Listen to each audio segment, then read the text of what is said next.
Do you want to learn more on how to put money to work in regenerative food and agriculture? Follow our video course via investinginregenerativeagriculture.com/course or in the links below. Now, on to the podcast. What if every restoration project, which could be a farm, a forest, or a wetland, is registered on a science-based open data platform, and thus the progress, or lack of it, is made transparent for all of us to follow? We covered what satellite data can already tell us and what is coming in the future, and why Clara is so interested in bioacoustics and biodiversity. Welcome to another episode of Investing in Regenerative Agriculture, investing as if the planet mattered. Podcast show where I talk to the pioneers in the regenerative food and agriculture space to learn more on how to put our money to work to regenerate soil, people, local communities and ecosystems while making an appropriate and fair return. Why my focus on soil and regeneration? Because so many of the pressing issues we face today have their roots in how we treat our land, grow our food and what we eat. And it's time that we as investors, big and small, and consumers start paying much more attention to the dirt/soil underneath our feet. In March last year, we launched our membership community to make it easy for fans to support our work. And so many of you have joined as a member. We've launched different types of benefits, exclusive content, Q&A webinars with former guests, Ask Me Anything sessions, plus so much more to come in the future. For more information on the different tiers, benefits and how to become a member, check gumroad.com/investingregenag or find the link below. Thank you. Welcome to another episode, today with Clara Rowe, the CEO of Restor. Restor is a science-based open data platform to support and connect the global restoration movement. Welcome, Clara. Thank you. Thanks for having me. And to start with, the personal question I always like to ask, how did you end up in the restoration movement and why are you focusing on restoration of soil and also obviously of other places, but how did you end up in the restoration movement? Great question. It's been a whirlwind year since I started at Restor, so it's always fun to kind of look back and remind myself how I got involved in the first place. Before I was at Restor, I worked in sustainable supply chains. So I worked for a nonprofit that supported companies who were trying to figure out how to get deforestation and exploitation of people out of their supply chains, palm oil and cocoa and soy. I worked mostly in Latin America. And what I started to see was that over time, in addition to the no deforestation commitments that companies were making, there was more and more interest in figuring out how to integrate their forest and ecosystem related commitments with their climate commitments. And ultimately what that means is restoration of nature of some sort within supply chains on farms. And so when Tom Crowther, the founder of Restor, reached out to me over a year ago to say that he was starting this organization and would I like to come on to lead it, it felt like a perfect transition in terms of being able to approach restoration from a different perspective, from a science-based and tool-based and digital perspective.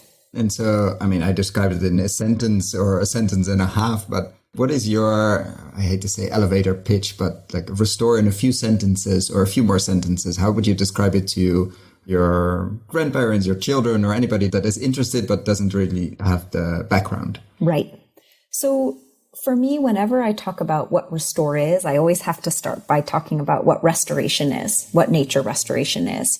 And as we think about it at Restor, restoration is really a continuum that ranges from sustainable agricultural practices and agroforestry to, protecting existing ecosystems to restoring in some form or another wetlands and peatlands and forests. And so it involves many, many ecosystems. I think often we just think about planting trees, but there are, of course, many other native ecosystems to protect and to restore. And it involves many different kinds of intervention. So it's not just putting a seedling in the ground. It's also often just fencing off an area and allowing it to restore itself.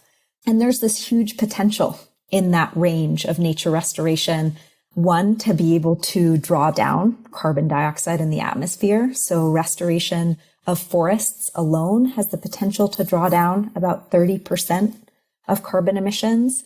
It has the potential to prevent about 60% of expected biodiversity loss, and it could improve food security for over 1 billion people around the world. And so fundamentally, Restor's mission is to unlock this potential of nature restoration for biodiversity and for climate and for people. And, we're doing this by bringing together every nature restoration project around the globe on a single open access platform. Believe it or not, there's actually nowhere you can go today to find all the restoration work that's happening. Whether that's at a large scale or a very small scale, there's just no one single place. We don't know where it's all happening. And so we are bringing those projects together. We're offering free, standardized ecological data to these projects to help them with their decision making. We're offering best-in-class satellite monitoring, which allows them to track progress. And also, it brings transparency to these restoration efforts around the world. And by bringing projects together, we're also allowing them to learn from each other and to gain visibility, whether that's to funders, to other projects, to technical tools who might be able to provide them support. So in a way, you can think of us sort of as a Google Maps for restoration, really putting restoration together on the map. And what has been the biggest surprise over the last year or in general, but what has been your biggest surprise once you started leading Restor in terms of, the attention, let's say, has exploded for restoration, regeneration, restoring things in general, but that's maybe not a surprise. That maybe we were just waiting for it. But what has been your biggest surprise over the last, let's say, 12 months? I think that for me, the incredible positivity in this space has been surprising. Working in, compared to the negative energies in climate in general. Yeah. Well, yeah, there's a lot of reasons to be worried about the direction that the planet is going, but restoration is this very positive space, right? It's not focused on simply protecting what's there and watching, honestly, a lot of what's there disappear. It's focused on how can we not only keep what is there today intact, but also grow back, right? And so there's just a lot of excitement. There's a lot of potential. We hear, because we're bringing together all these restoration projects, we get to hear from people all over the world. Some people who are just doing this as a hobby in their backyard, and, communities who have been doing this for decades and are excited to connect and to share the work that they're doing. So it just feels like a very, positive, buzzing place to be. And what is, I think investors always like to ask the question of why now? Like, what is it that this moment in time, apart from all the attention, and biodiversity finally gets attention, soil gets attention, et cetera, trees get a lot of attention. But why, let's say from the technology perspective, or why is this the moment to launch something and to build something like Restor? Well, we're running out of time to be able to fight the climate crisis, to be able to fight global poverty as climate also compounds that, to be able to prevent species extinctions. And, technology can be an enabler. And for me, enable is that key word, right? Restoration is the center of what we do. We're just simply trying to, through technology, enable that to happen more efficiently, more effectively, more responsibly. There's a lot of money on the line. There's a lot of money that needs to be invested in order for, restoration and nature-based solutions more broadly to be able to contribute what they need to contribute to address the climate crisis by 2050. I've heard a lot of numbers thrown around, but 8 trillion is what is estimated is needed to be able to unlock the potential of nature-based solutions between now and 2050. And so, we need to do that, as I say, efficiently, effectively, responsibly. And that requires transparency. And at Restor, that's what we're trying to bring to this movement right now. And what do you see your role as a Restor to, let's say, the financial world, the world that wants to put money to work in an investing way, is not necessarily the grant side of things? What can you bring already now, or like investors that are listening, but what are you also planning to bring in the near future? Yeah. So, today we're making visible many, many projects that never were visible in the past. Some of the restoration projects on our platform already have funding. Some of them are seeking ongoing funding. Sometimes they're seeking philanthropic contributions, but sometimes they're open for investment. And so if you are an investor interested in contributing to nature restoration in some way, again, across that continuum that I described, Restor is a place that allows you to start looking for where you might be able to invest, and also guarantee that there's transparency in the long term about what's actually happening on the ground where investments are occurring.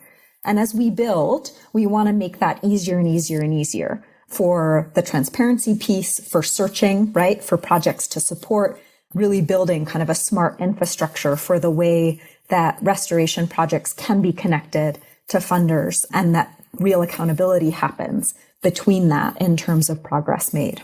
There's a lot to unpack there. And in terms of technology, like how do you make sure that transparency is there? Is that a big part? And maybe that's why it's happening now, like the satellite part of it, that you make sure like you cannot choose to not be covered by a satellite. Like you will be followed in a good way or a bad way, but in a good way in this case. Is that the core of that? Like we can transparently follow these projects, even if the projects itself or the companies or the farms, etc., don't supply data? It is. That's a really core piece of it. So when projects join Restore, they have two options. They can join publicly or they can join privately. So if they join privately, the Restore data is really just for them, and no one else can see the boundaries of their project. But if they join publicly, which many, many projects are doing now, anyone can see the boundary of the work that they're doing, and therefore the satellite imagery that we have compiled that is available globally is available, to be able to compare with the boundaries of that work.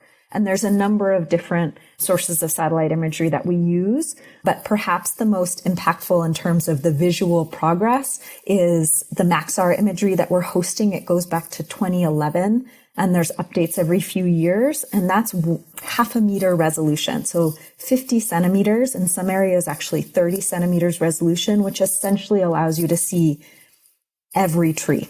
And that's an incredibly powerful tool from a transparency perspective.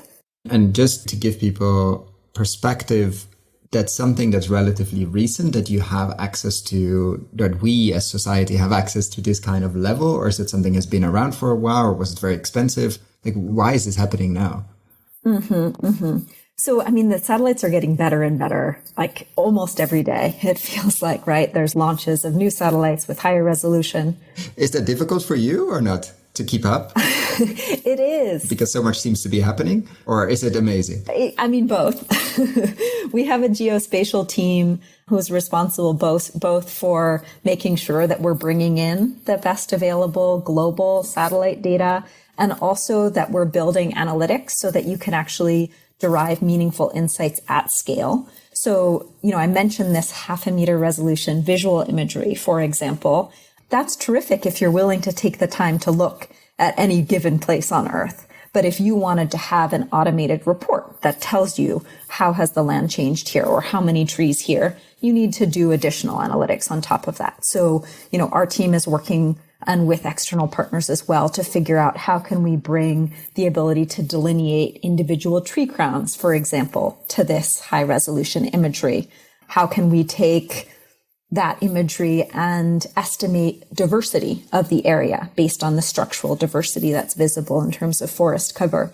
So that's another key piece is, you can show as much as you'd like to show, but until you can actually say something meaningful about what that means to a restoration effort, it has limited utility in terms of the scale that it can reach from a decision-making perspective.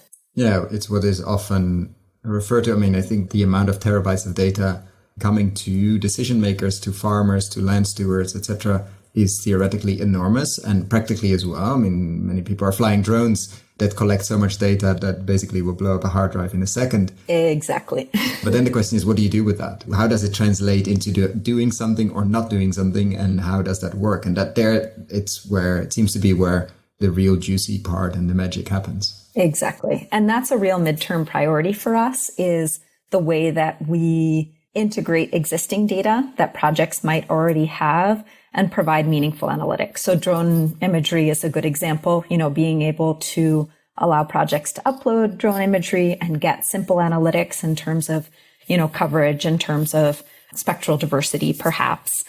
We've been thinking a lot about how we can also help with the bottlenecks in terms of bioacoustic data processing, which could, have huge potential in terms of the ability to monitor biodiversity. But again, big kind of data storage and analytic challenge. So we would really like to be able to make it so that anyone on Earth can upload some standard data formats and get useful information from Restore about what's happening in their area, and that we can then use that to bring additional transparency to what's happening everywhere.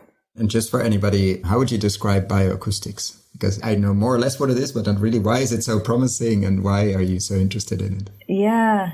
So, bioacoustics are basically just the sounds that are coming from nature. And I think there's been a lot of focus on, for example, being able to identify birds and estimate bird biodiversity, but also you can do that for insects. You can actually do it for abiotic, right? Non-living factors like water and the sounds that water picks up.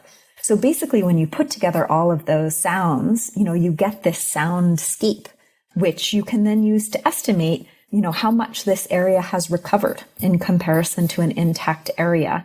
And the reason it's so exciting from a scalability perspective is that in theory, this could happen through a phone, right? And anything that could happen with a handheld device that many, many people around the world have access to is something that we should really invest in. And to be clear, it's not perfect yet. We can't just take any phone and get a, perfect idea of the biodiversity in an area. But there are more specific, recording devices that when used with proper protocols can do that. And we can imagine a path to scale through cell phones. Yeah, so basically we would be able, maybe with a little add-on on our phone or with a really good phone, and of course with the GPS built into that and the proper app with the right protocols to make sure that we record a standard. But phones are relatively cheap and they can store, etc. So you can imagine a cheaper way or a much easier way to record a lot of audio from ecosystems that then could be analyzed when they're uploaded and things like that. That's exactly right, which, provides an incredible complement to the information that we can derive from satellites, which starts to give us a richer and richer perspective on what's actually happening in these areas that we're trying to restore.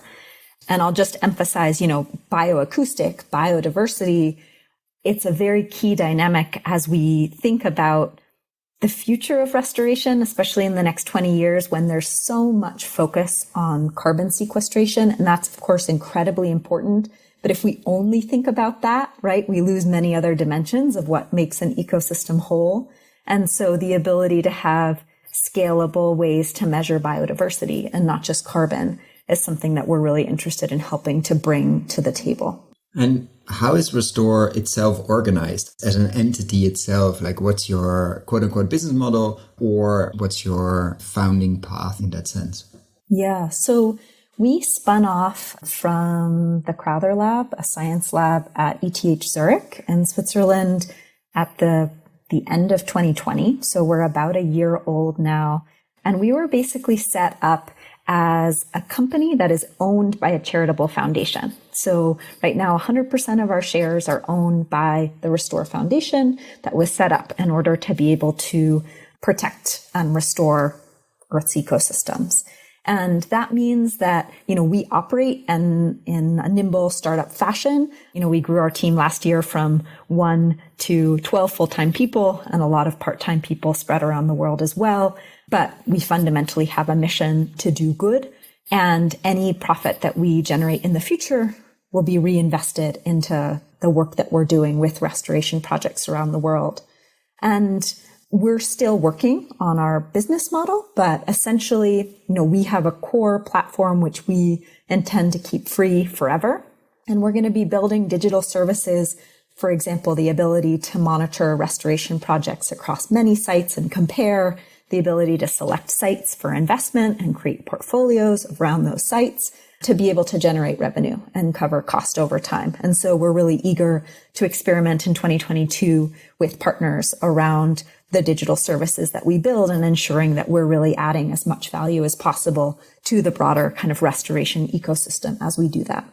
And I think the setup by being owned by a foundation is extremely interesting. We've had Armin Stoyanagel of Purpose on the show actually quite a while ago. We should check in. But how to preserve or protect the mission of mission-driven companies is obviously a very hot topic, let's say, in the investment and impact investing movement. But do you see a role for investors at some point in Restor, or is that too early as you've been basically a year old so far?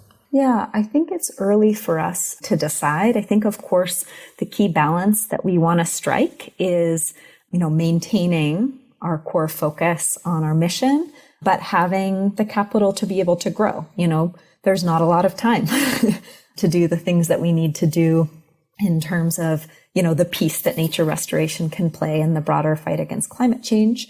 So we know that we want to be able to scale quickly. So for us, this year we'll be doing a lot of learning in terms of our ability to both attract additional philanthropic contributions through the foundation in order to grow our work, our own ability to generate revenue through digital services and grow that way. And that will help us evaluate the space for investors in the impact that we're trying to have. And what do you see as a more general role for investors in this restoration movement and space? You mentioned, of course, a few projects are looking for investors, etc. But what I usually like to say, we're in a digital space now, but let's say we're recording this in a theater and we're sitting on stage and the room is full of smart impact investors. They've read the books, they've seen the nature-based solutions, documentaries, etc. And they want to get involved, obviously without giving investment advice, but what would be your pointers, like where to look or where to dig a bit deeper or where to get involved if people want to start getting involved also with their investment amounts? Yeah, I think it's a great question. I guess in no particular order, I would say I'll reiterate kind of my message about thinking beyond carbon. So as investors are thinking about investing in climate change solutions, thinking about the way that those solutions are also thinking about people and are thinking about biodiversity. Remembering that restoration, regenerative agriculture, it's not a silver bullet from a carbon perspective. And, I think often it's something that I talk a lot about when we talk about restoration, because I think kind of a common concern about forest restoration, especially as a solution in the climate world, is that we will only focus on that and we will forget that we also need, we'll use that as an easy way out, and we won't focus on the investments needed in renewables and the changes in behavior that are needed and the changes in government policy. So it's a long way of saying, if a project is promising that they are, the solution to climate change, you probably want to look a little bit deeper, because it's always just going to be one piece of the solution. Look for science-backed initiatives as much as possible, I think is really important. What is the tie to the scientific community? But on the other hand, what is the social focus that projects are bringing? Because this is really key to the long-term sustainability of work. Yeah, I think they're both very, very good points.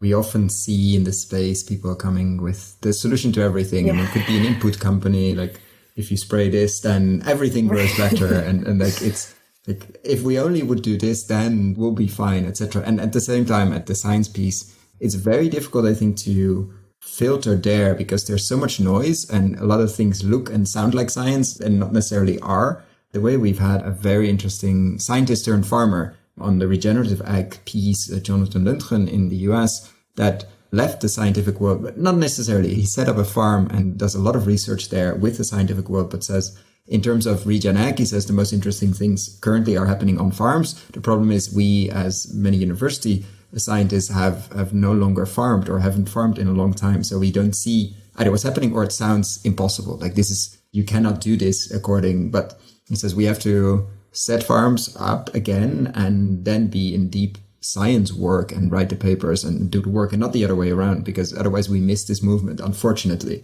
So there's the tension, but that doesn't mean obviously that we should, the scientific principles are extremely important there. Yeah, no, I'm so glad you brought that up though, because it's about holding that tension of the knowledge of actually doing, right? Practitioner knowledge, local knowledge, indigenous knowledge, and the ways in which we scale that. And one of the paths to scale is, through the scientific process and understanding common principles and thinking about how to bring that elsewhere.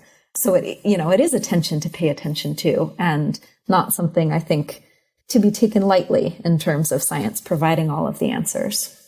Yeah, and especially many things might sound impossible, and many things are, but some of them actually are not, and are common knowledge in 5 or 10 years. And we all look back and thought, of course, now we know that the trees communicate to each other. And of course, but at that time, the person, and I wouldn't say discovering that, but the person really banging the drum and writing the papers was put away as a complete idiot.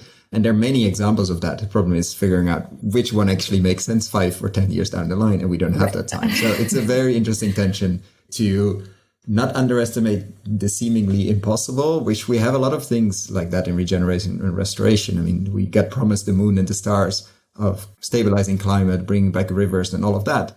And some of it might be true, and some of it probably is true, but not all. Yeah. So what would you do if you would be in charge of a large investment fund? It could be $1 billion. I used to say $1 billion, which was a lot of money until billions started flying around everywhere. But let's say a lot of money. What would you prioritize if you had to put that to work? That's such a good and hard question. I think big picture, you start with defining your values, right? Setting policies. And, I mentioned that I used to work in the sustainable agriculture world and the supply chain world. And there are a lot of good standards that exist out there around no deforestation, no exploitation, respect for indigenous and local communities and including smallholders and supply chains. And so I think starting there and saying, what is the baseline? What are the values that I want to hold as I'm thinking about investment is really important. Mapping enabling conditions, government policy, where are subsidies, what is incentivizing or disincentivizing regenerative agriculture around the world. And then thinking about a diversity of approaches, both geographically in terms of farm size, bottom up versus top down, right? You can think about going through, a giant corporate supply chain and reaching farmers that way through their buyers, or you can think about starting at the grassroots. And I would want to think about testing several of those different approaches and really building a diverse portfolio in that way. And what do you see as most underrepresented or I wouldn't say funded or underinvested, but most overlooked in the conversations you have, let's say with the financial world? Is that the biodiversity, or is that a beyond carbon piece, or are there other pieces? Maybe it's the oceans or the mangroves or the insects in general. What do you see as most neglected in this space at the moment? I mean, you've mentioned a lot of key ones. I do think that if you had to pick one. Yeah, if I had to pick one.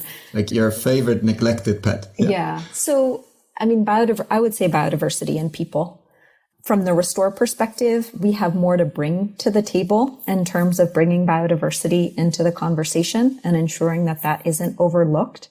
But it's equally as important to think about people and who owns land, who has traditionally managed land, how do they contribute? And so for me, those are things that are beginning to enter the conversation more and more. There's often a lot of lip service and then perhaps not the follow through in terms of funding.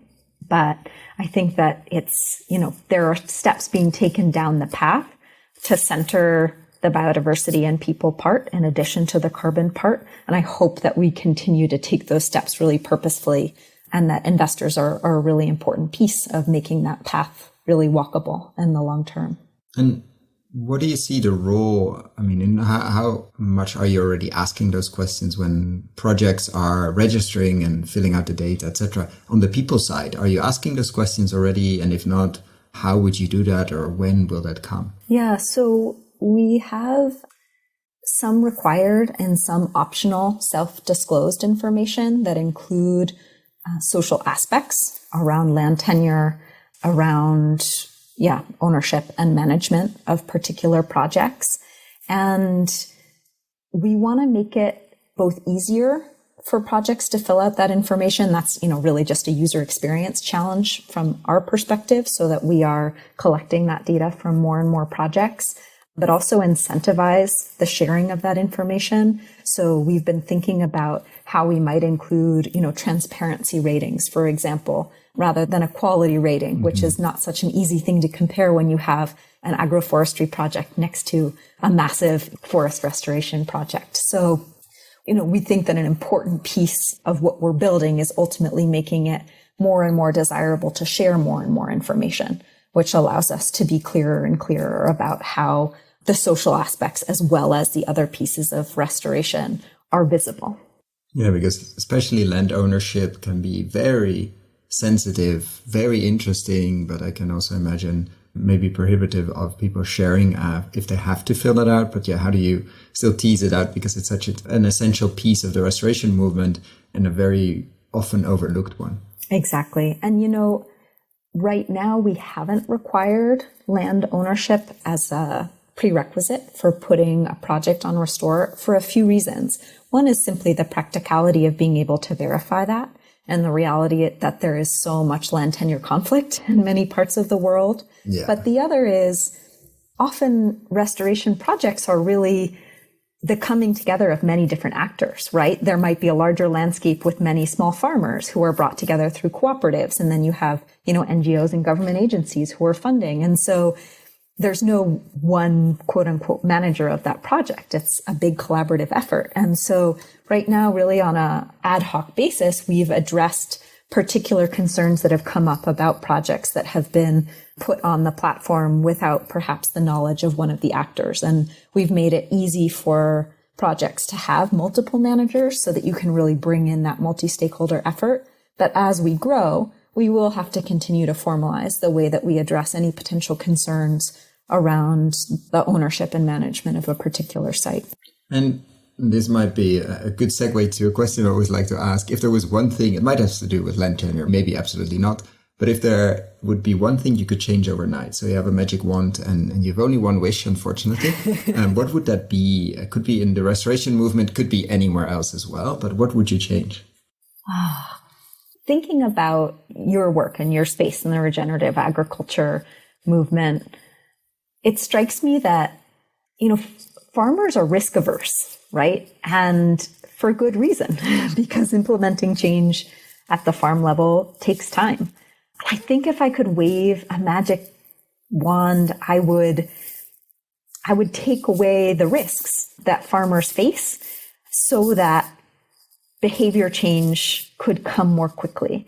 And, parts of that is just funding that transition, right? From going from traditional agriculture to regenerative agriculture. And, some of it is about opening up, I think, farmer minds to being able to think about change. But I say that with deep respect for, decades and centuries of farmer knowledge that have built practices. But that's a piece that I keep coming back to is how do we help with this transition that is so complicated from a management perspective and from a behavior perspective. And in terms of Restor, and let's say the agriculture side, what are you most looking forward to bring on? We're at the beginning of the year, like this year in 2022. On the agriculture side, are there any exciting things coming or any things you obviously are, if you're comfortable sharing things that you're looking forward to, let's say on the ag piece? We've had some exciting conversations with, and I won't name specific names, but organizations and companies who are connected to many, many small farmers and who, are trying to support farmers and bring better wages, better compensation to farmers for their environmental and social practices.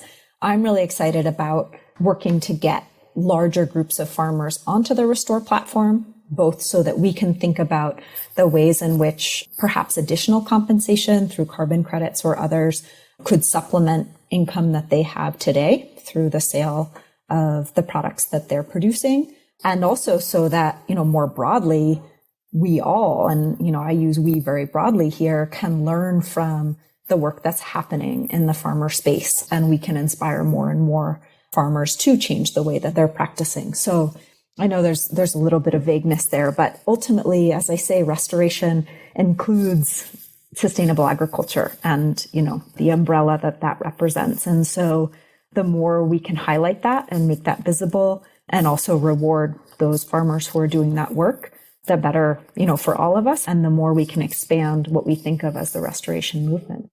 And do you see that division that sometimes I feel that's quite clear on like the restoring nature movement and let's say the regenerative or agroecology or sustainable agriculture movement? They don't always seem to talk.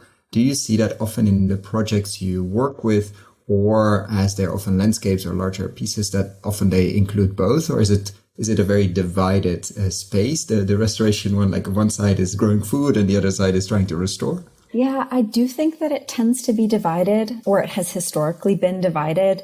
And there's many, many reasons for that. There's sort of traditional Western views of what conservation and kind of restoring to a quote unquote natural state look like. And those are often in contrast to what it means to have restoration in the context of producing food and supporting people.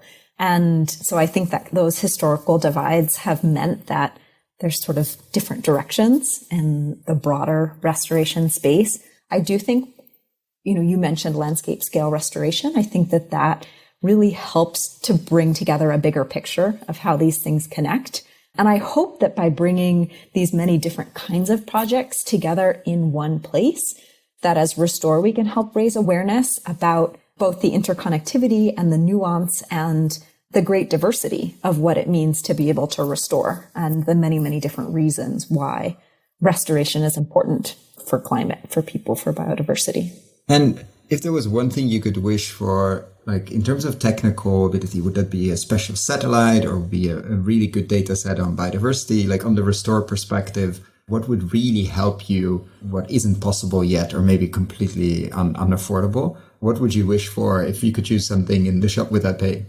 I would love to be able to, skip over all of the development work I mentioned bioacoustics, so it's on my mind, but if we could skip over all of the development work that still needs to happen, and we could simply say, okay, with your existing smartphone, download this app, stand out here, record, put it on Restore, done. If we could kind of skip the development that's still needed, I think that would just be an incredible gift to the restoration movement. Yeah, and I think I have to look, there's an American artist on the soundscaping side that has done some very interesting, and of course the name doesn't pop into my mind now, but I'll put it in the show notes below, some very interesting work on showing the soundscapes basically of forests, intact ones, even some of them have selectively been cut, and the difference in sound, like the forest seems the same, but the difference in sound is stunning. Like the quantity, the quality, the diversity, etc. You can hear the difference, but not see the difference, which is very, very interesting, obviously, from an investor perspective as well. Yeah, exactly. And there's so much incredible work, right, that's already happened in this space. And so really it's about figuring out what are the pieces that we can pull together to make it accessible, to make it scalable, to overcome the hurdles around the analytics of all of it. But it's not like we're starting from zero. No, luckily not. And then, of course, we have to map and compare and baseline and all of that. So that's an extremely... And do you feel we're close to that? Like if we have this conversation in a year from now, have we made a lot of progress with the acoustic side of things and the biodiversity side? I do think so. Yeah. We're going to be piloting. I mean, again, many people around the world are doing this work, and we're trying to just build upon the incredible work that's already happened so far. We'll be piloting that work with a number of projects this year. We'll be piloting the integration of that onto the Restore platform. So I think that by the end of the year, we'll have the beginnings of what it looks like for anyone to be able to upload an audio file and get some basic information from Restore about what that area looks like. Wow, that's extremely exciting. I'll definitely be checking in. And I want to thank you so much for your time and for sharing this early journey. I mean, it's a year, which is a lot and nothing at the same time. Going from one person to 12, obviously. But it seems like there's a lot of momentum behind it. And I'm very much looking forward to follow it over time, and also what this means for agriculture, for agroforestry, for ocean farming, and then all of the pieces of this globe that have to be restored. Well, thanks so much for having me, Koen.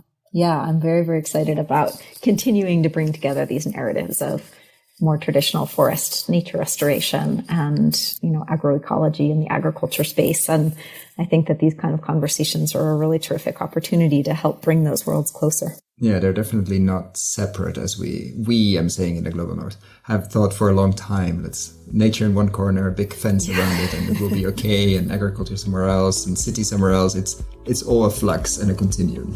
Yep. If you found the Investing in Regenerative Agriculture and Food podcast valuable, there are a few simple ways you can use to support it. Number 1, rate and review the podcast on your podcast app. That's the best way for other listeners to find the podcast, and it only takes a few seconds. Number 2, share this podcast on social media or email it to your friends and colleagues.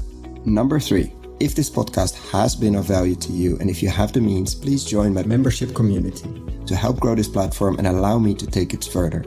You can find all the details on gumroad.com/investingregenag or in the description below. Thank you so much, and see you at the next podcast.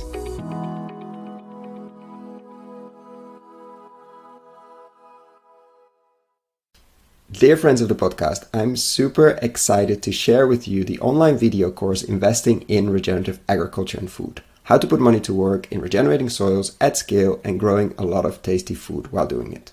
Why are we doing this course? After 100 interviews and more than 100 hours of audio asking the question how to put money to work in regenerating soils, and have been following the space since 2011 and recording these podcasts since 2016, we thought it was time to share our lessons learned. What have we seen in the space over the last years? How have we built our decision-making framework? What to focus on with the podcast?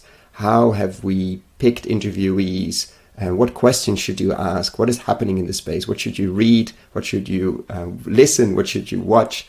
How to approach this space? For whom is this course? You, the soil builders and investors in this space. The soil builders, people working in this space, entrepreneurial farmers, fund managers, vehicle builders, crowd investing, platform builders, agtech companies, farm-to-gut food companies, permaculture, keyline designers, holistic management consultants, etc., etc. People that are building soil at scale. And the investors who are putting their own money to work through their family office or as private individuals, or people who are putting other people's money to work through foundations, institutional capital, banks, insurance companies, etc. Is this course free? No. This is pay what you think it's worth. Meaning, I have no way of knowing what this course will be worth to you. And I'm very aware that among the listeners of this podcast, we have people with very different means. So I'm inviting you, if this course is creating value to you, and if you have the means, to consider paying what you think it's worth. Thank you. So what is this course? It's currently a series of 17 videos, mostly ranging from 10 to 15 minutes, plus PDF slides, so you don't have to ride along. We're gonna look into why invest in regenerative agriculture and why extractive agriculture is so risky, how to invest, what kind of frameworks you could and I think should build, what to invest in, what kind of co-investors you could find, or what kind of investors you could find if you're a soil builder. Every lesson will have a digging deeper part where I will share what kind of reports, what kind of interviews, what kind of videos you can look into if you want to dig deeper. We're going to look at nutrient density, landscape design, and a lot more. So what is it not? It's not a list of investable deals. Unfortunately, that doesn't exist in this world. We're really at the beginning of the regenerative agriculture and food revolution. It's also not investment advice. Before making any investment, please find professional investment advice. So get ready, get a cup of coffee, a cup of tea, or whatever you're drinking. Click on the link below, sign up, and I'm really looking forward to your feedback.